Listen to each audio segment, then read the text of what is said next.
Talking. Talking. We're close. Something like that. There you go. Okay, this is a lectern audio check. Testing 1, 2, 3, 4, 5. You guys all good? Mike, am I good? You're good. Yes. Okay. All right. Great.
Just stand there for 1 second.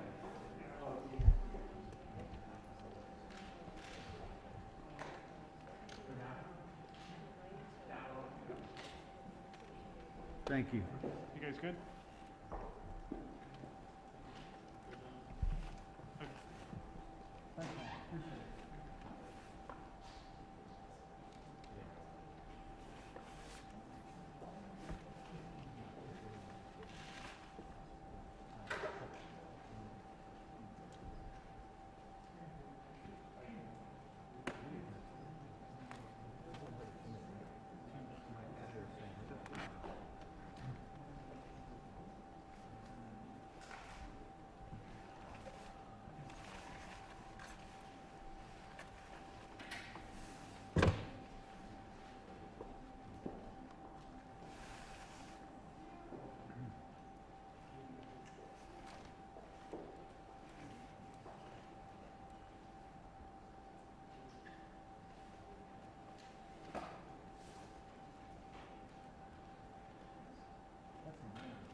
Angela, you'll give us a 2-minute, right? Yep. Thank you.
Sorry to keep you waiting. Good afternoon. The Russian military has begun a brutal assault on the people of Ukraine. Without provocation, without justification, without necessity, this is a premeditated attack.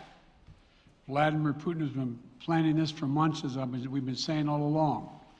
He moved more than 175,000 troops, military equipment and positions along the Ukrainian border. He moved blood supplies into position and built a field hospital, which tells you all you need to know about his intentions all along. He rejected every good faith effort the United States and our allies and partners made to address our mutual security concerns through dialogue to avoid needless conflict and avert human suffering. For weeks, we have been warning that this would happen. And now it's unfolding largely as we predicted. In the past week, we've seen shelling increase in the Donbass, a region in eastern Ukraine controlled by Russian-backed separatists. The Russian government has perpetrated cyber attacks against Ukraine. We saw a staged political theater in Moscow, outlandish and baseless claims that Ukraine was about to invade and launch a war against Russia, that Ukraine was prepared to use chemical weapons, that Ukraine committed a genocide. Without any evidence, we saw a flagrant violation of international law in attempting to unilaterally create two new so-called republics on sovereign Ukrainian territory. And at the very moment that the United Nations Security Council was meeting to stand up for Ukraine's sovereignty, to stave off invasion, Putin declared his war. Within moments, missile strikes began to fall on historic cities across Ukraine. Then came the air raids, followed by tanks and troops rolling in. We've been transparent with the world. We've shared declassified evidence about Russia's plans and cyber attacks and false pretexts so that there could be no confusion or cover-up about what Putin was doing. Putin is the aggressor. Putin chose this war, and now he and his country will bear the consequences. Today, I'm authorizing additional strong sanctions and new limitations on what can be exported to Russia. This is going to impose severe cost on the Russian economy, both immediately and over time. We have purposely designed these sanctions to maximize the long-term impact on Russia and to minimize the impact on the United States and our allies. I want to be clear, the United States is not doing this alone. For months, we've been building a coalition of partners representing well more than half the global economy. 27 members of the European Union, including France, Germany, Italy, as well as the United Kingdom, Canada, Japan, Australia, New Zealand, and many others, to amplify the joint impact of our response. I just spoke with the G7 leaders this morning, and we're in full and total agreement. We will limit Russia's ability to do business in dollars, euros, pounds, and yen to be part of the global economy. We'll limit their ability to do that. We're going to stunt the ability to finance and grow the Russian military.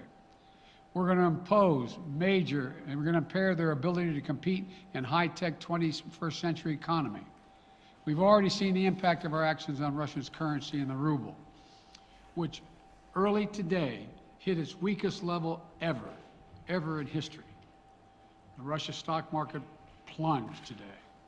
The Russian government borrowing rate spiked by over 15%. In today's actions, we've now sanctioned Russian banks that together hold around $1 trillion in assets. We've cut off Russia's largest bank, a bank that holds more than 1/3 of Russia's banking assets by itself, cut it off from the U.S. financial system. And today, we're also blocking 4 more major banks. That means every asset they have in America will be frozen. This includes VTB, the second largest bank in Russia, which has $250 billion in assets. As promised, we're also adding the names to the list of Russian elites and their family members that we're sanctioning as well. As I said on Tuesday, These are people who personally gain from the Kremlin's policies, and they should share in the pain. We will keep up this drumbeat of those designations against corrupt billionaires in the days ahead. On Tuesday, we stopped the Russian government from raising money from U.S. or European investors. Now we're going to apply the same restrictions to Russia's largest state-owned enterprises, companies with assets that exceed $1.4 trillion.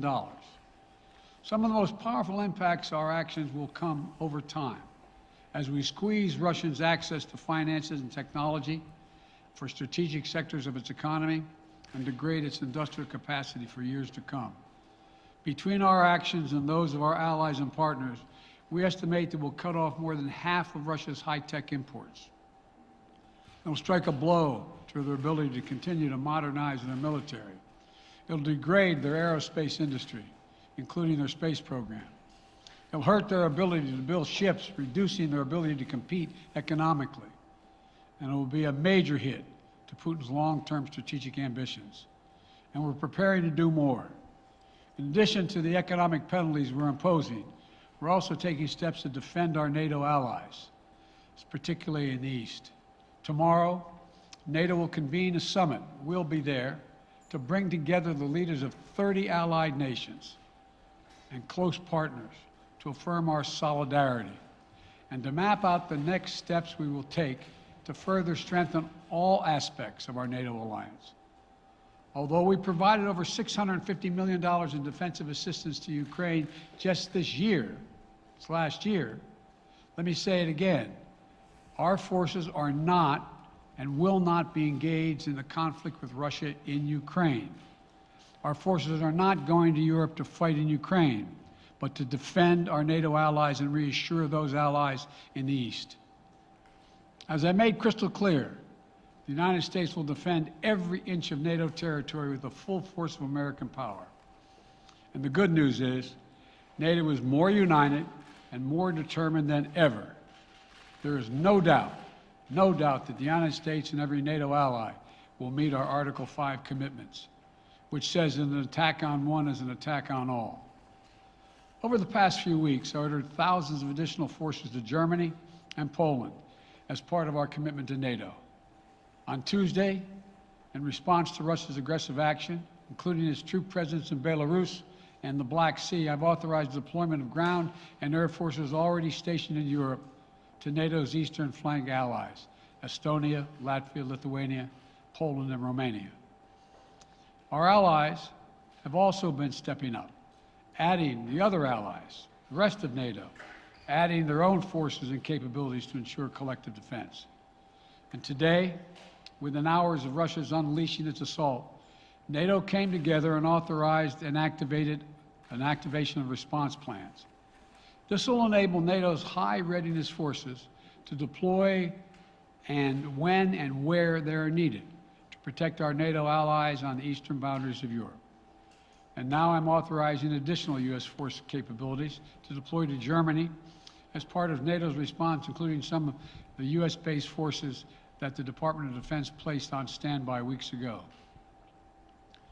I've also spoken with Defense Secretary Austin and Chairman of the Joint Chiefs, General Milley, about preparations for additional moves should they become necessary to protect our NATO allies and support the greatest military alliance in the history of the world, NATO. As we respond, my administration is using the tools, every tool at its disposal, to protect American families and businesses from rising prices at the gas pump. You know, we're taking active steps to bring down the cost, and American oil and gas companies should not exploit this moment to hike their prices to raise profits. You know, in our sanctions package, we specifically designed to allow energy payments to continue. We are closely monitoring energy supplies for any disruption.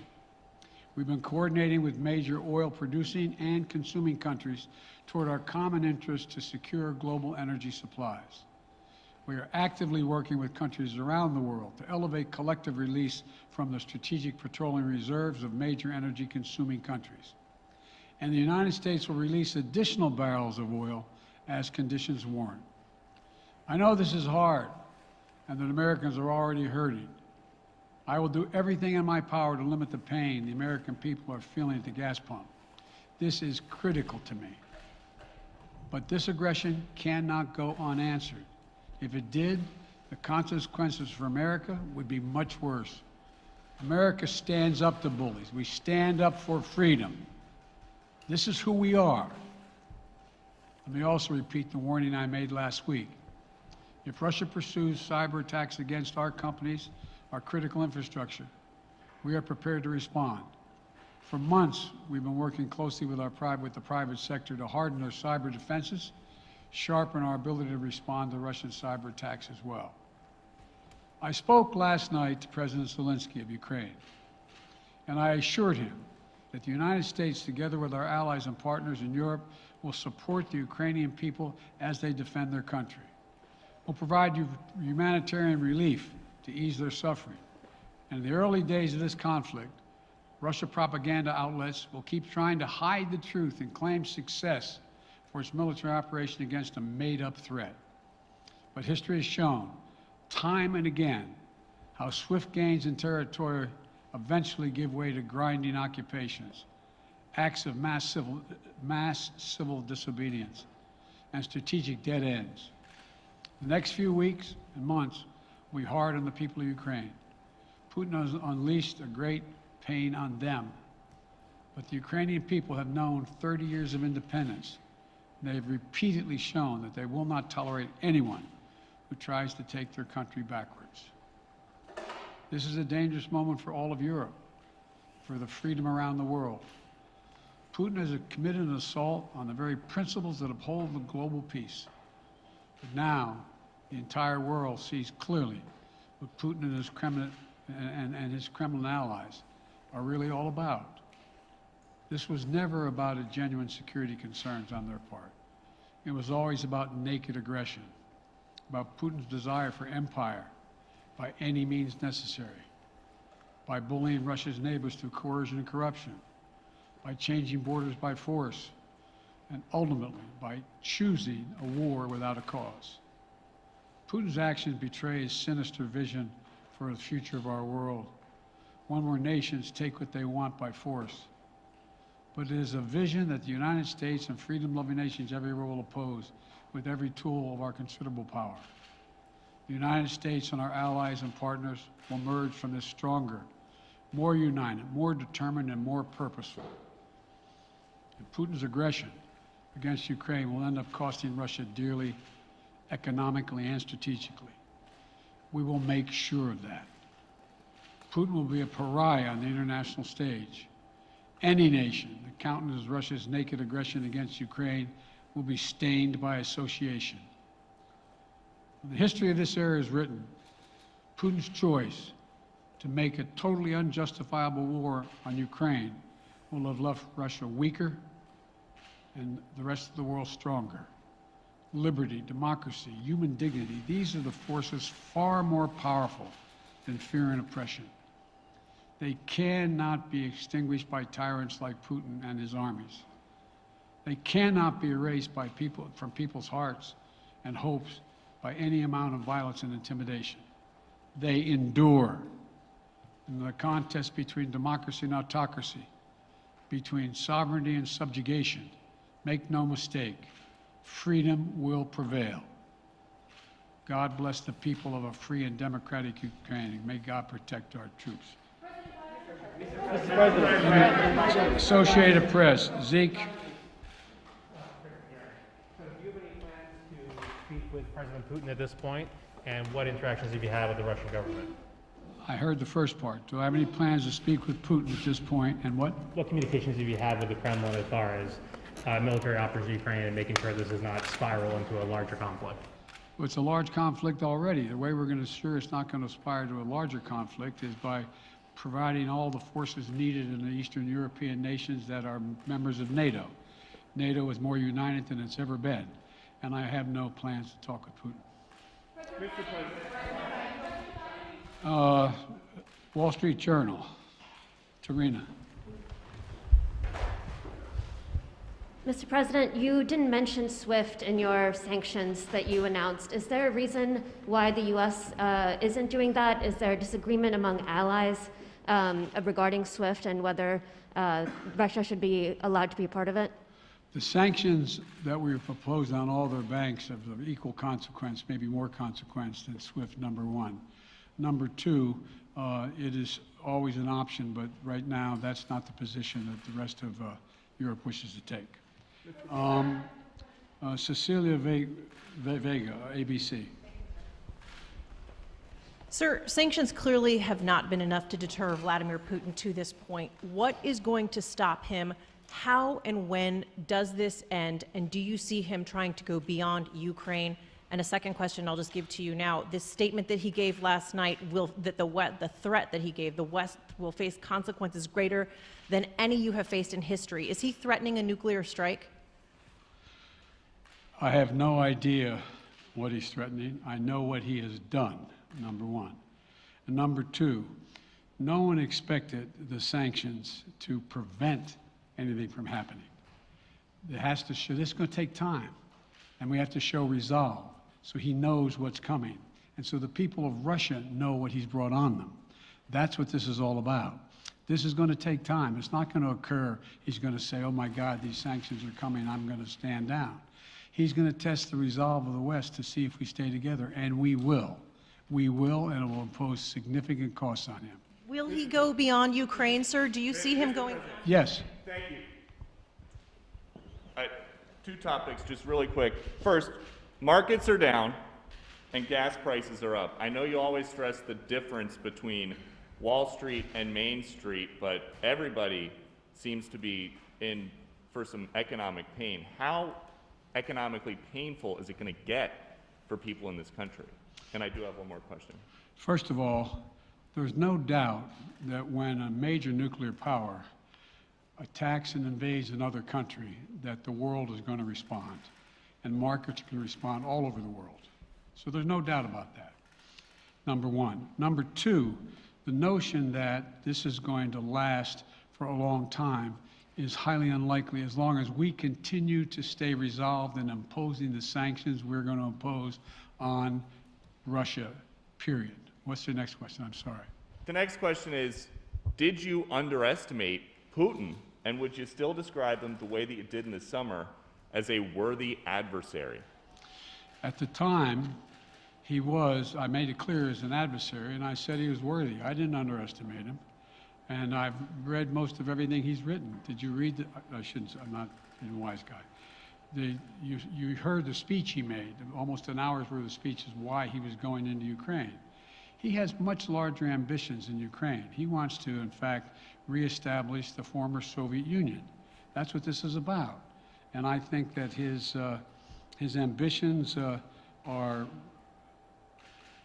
completely contrary to the place where the rest of the world has arrived. And with his ambitions, you're confident that these devastating sanctions are going to be as devastating as Russian missiles and bullets and tanks? Yes, Russian bullets, missiles, and tanks in Ukraine. Yes, I am. Thank you, President Biden. If sanctions cannot stop President Putin, what penalty can? I didn't say sanctions couldn't stop him. You've been talking about the threat of these sanctions for several weeks now. Yes, but the threat of the sanctions and imposing the sanctions and seeing the effect of the sanctions are two different things. They're two different things. And we're now he's going to begin to see the effect of the sanctions. And what will that do? How will that change his mindset here, given he's because attacking it will so Ukraine weaken his country that he'll have to make a very, very difficult choice as to whether to continue to move toward being a second-rate power or, in fact, respond. You said in recent weeks that big nations cannot bluff when it comes to something like this. You recently said that the idea of personally sanctioning President Putin was on the table. Is that a step that you're prepared to take? And if not, it's not a bluff, it's on the table. Sanctioning President Putin? Yes. Why not sanction him today, sir? Mr. President? Why not sanction him today, sir? Mr. President, if I can, you detailed some severe and swift new sanctions today and said the impact it will have over time. But given the full-scale invasion, given that you're not pursuing disconnecting Russia from what's called SWIFT, the international banking system, or other sanctions at your disposal. Respectfully, sir, what more are you waiting for? Specifically, with the sanctions we've imposed exceed SWIFT. The sanctions we imposed exceed anything that's ever been done.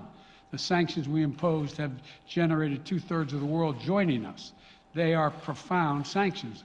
Let's have a conversation in another month or so to see if they're working. Yes. Can I ask you about Zelensky? Sir, you spoke to Vladimir Zelensky yesterday, sir? You spoke to Vladimir What's the risk that we are watching the beginning of another Cold War, and is there now a complete rupture in U.S. and Russian relations? There is a complete rupture right now in U.S.-Russian relations if they continue on this path that they're on. And in terms of a Cold War, that depends. You have the vast majority of the rest of the world in total opposition to what he's doing, from Asia to South America to Europe to around the world. And so it's going to be a cold day for Russia. The idea, you don't see a whole lot of people coming to his defense. And are you, if I could follow up, sir, are you urging China to help isolate Russia? Are you urging China to help isolate Russia? I'm not prepared to comment on that at the moment.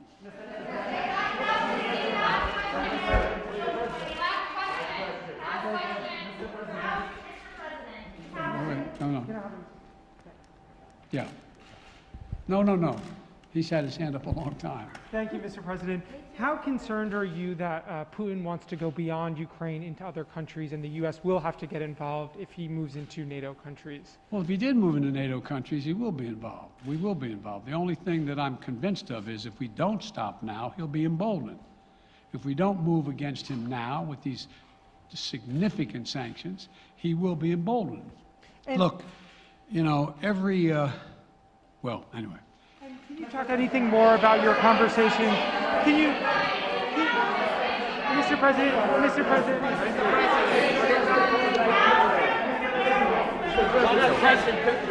Why not sanction Putin directly today? I'm sorry, I can't hear you. Sir, India, which is a major defense partner of the United States, is India fully with you on the issue of Ukraine and Russia? Does the Defense Department of the United States? Sir, India is one of your major defense partners. Is India fully in sync with the United States on Russia? We're in consultation with India today. We haven't resolved that completely. One more question. Okay, thank you all very much. Thank you.